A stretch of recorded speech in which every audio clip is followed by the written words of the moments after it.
Campur singkong parut dengan gula. Aduk-aduk.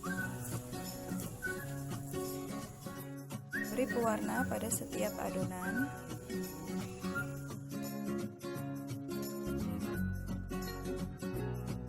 Terus sedikit adonan, ikan.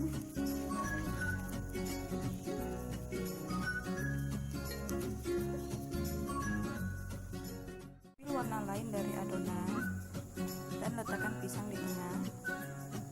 Kita mulai tutup perlahan.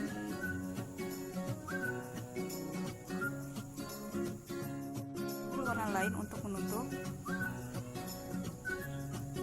Rapikan.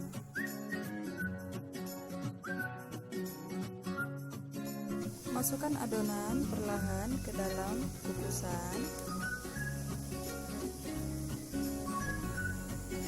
dan kukus selama 30 menit. Campur kelapa parut dengan sedikit garam.